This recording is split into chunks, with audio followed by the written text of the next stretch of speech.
In our last video, we have seen about the working of center tap full wave rectifier. Now, in this video, we will see working of bridge full wave rectifier, one another type of rectifier. We know that rectifier converts AC into DC.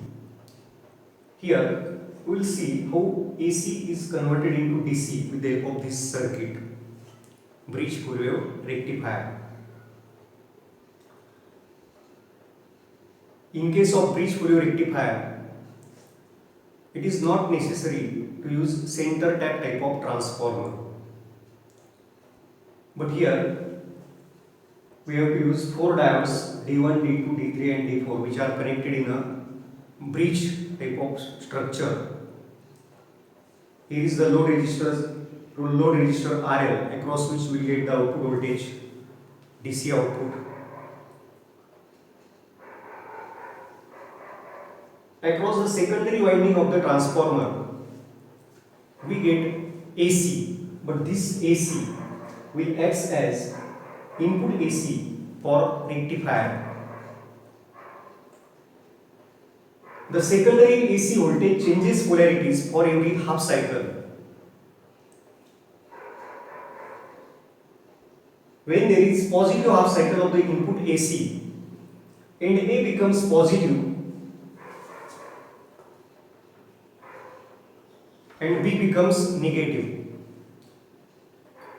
Now, out of the 4 diodes, D1 and D3 are in forward bias, whereas D2 and D4 are in reverse bias. So, only diodes D1 and D3 conduct, whereas D2 and D4 are non-conducting diodes. Now, let us see when diode D1 and D3 conducts, how current flows in the circuit. Current flows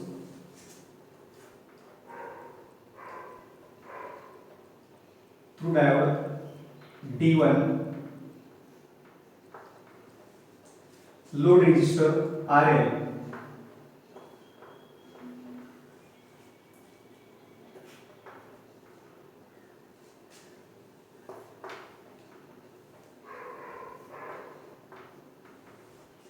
diode D3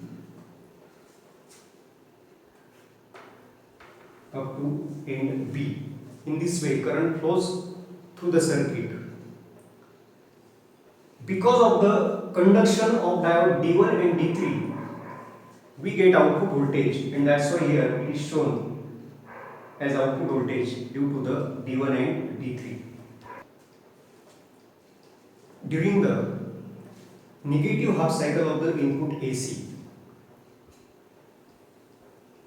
the polarities across the end A and B will no longer remain same. Now B becomes positive and A becomes negative. For negative half cycle of the input AC and B becomes positive, A becomes negative. Out of the 4 diodes, now D2 and D4 are forward biased, whereas D1 and D3 are reverse biased. In other words, only diode D2 and D4 now conducts. D1 and D3 will not conduct.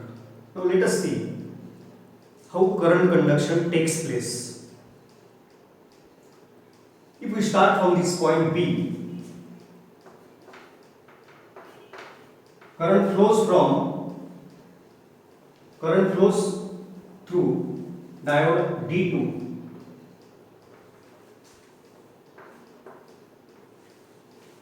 load resistor RL,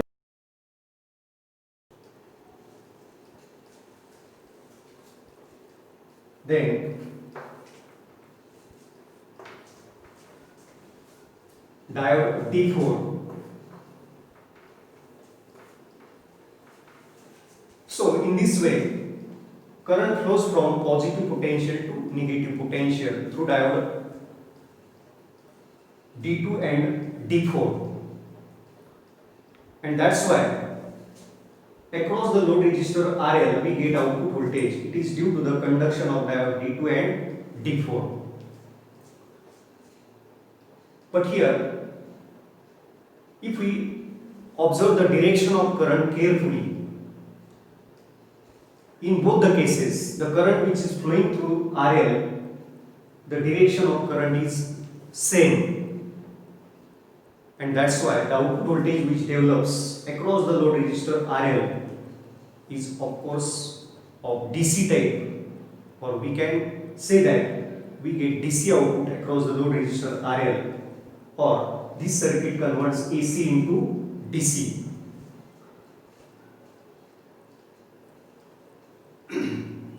So this is about the working. Now here we have to see about the concept of peak inverse voltage. In case of bridge Fourier rectifier, if we consider the case which we have just seen, that means there is negative half cycle, B is positive, A is negative. Out of the 4 diodes, D2 and D4 are forward biased, whereas D1 and D3 are reverse biased. This case, if we refer this case, consider this case.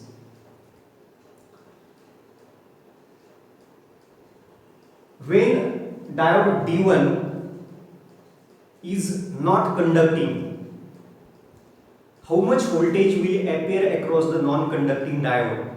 It may be either D1 or D3 in this case. How much voltage will appear across it? The total secondary voltage will appear across the non-conducting diode D1. If we say that the voltage across the secondary winding, the peak voltage across the secondary winding is Vp, then this total voltage Vp will appear across the non-conducting diode, and we know that the maximum reverse voltage appearing across the diode when it is non-conducting is called peak inverse voltage, and that's why in case of bridge Fourier rectifier, PIV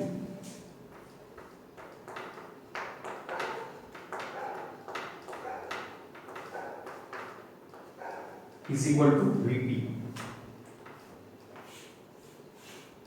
Peak inverse voltage is equal to Vp. Also, average voltage VDC is given by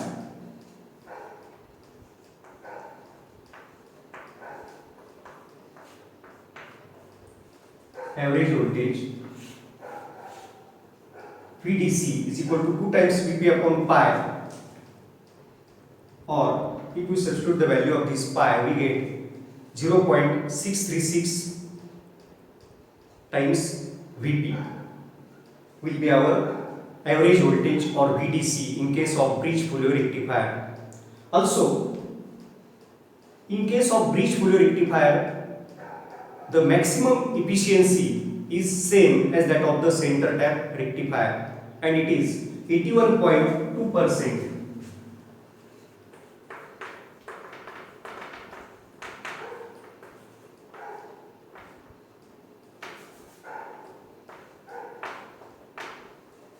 So maximum efficiency of bridge Fourier rectifier is 81.2%.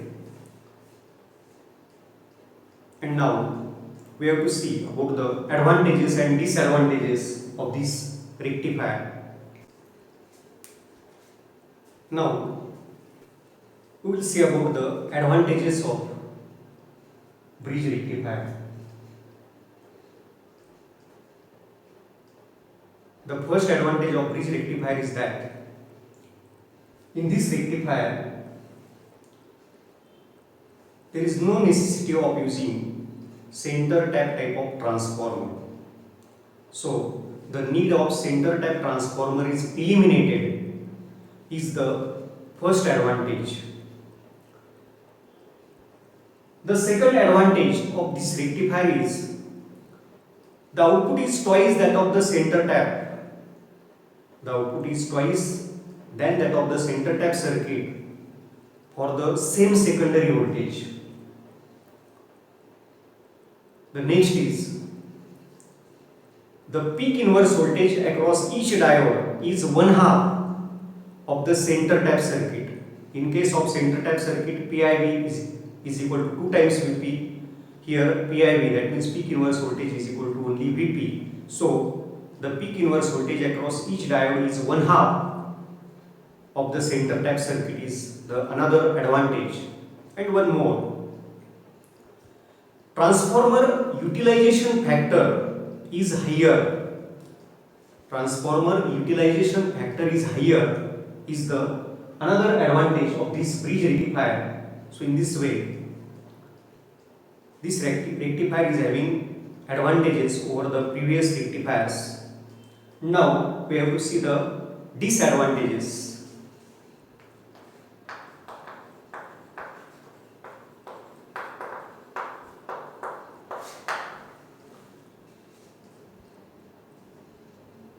If we compare this circuit with the previous rectifiers, it is observed that we have to use 4 diodes, and that's why this is the first disadvantage, that it needs 4 diodes. Another disadvantage of this rectifier is the circuit is not suitable when small DC voltage is required, because for each half cycle of input AC, we know that 2 diodes conduct. For positive half cycle, we have seen that D1, D3 conduct. For negative half cycle, D2, D4 conduct. So for each half cycle of the input AC, 2 diodes that conduct are in series. When D1 and D3 are conducting, these 2 diodes are in series with load resistance RL. When D2 and D4 are conducting, these 2 diodes will be in series. Therefore, voltage drop in the internal resistance of rectifying unit is get double. This becomes another disadvantage of this bridge full wave rectifier, although it is having so many advantages over the other rectifiers.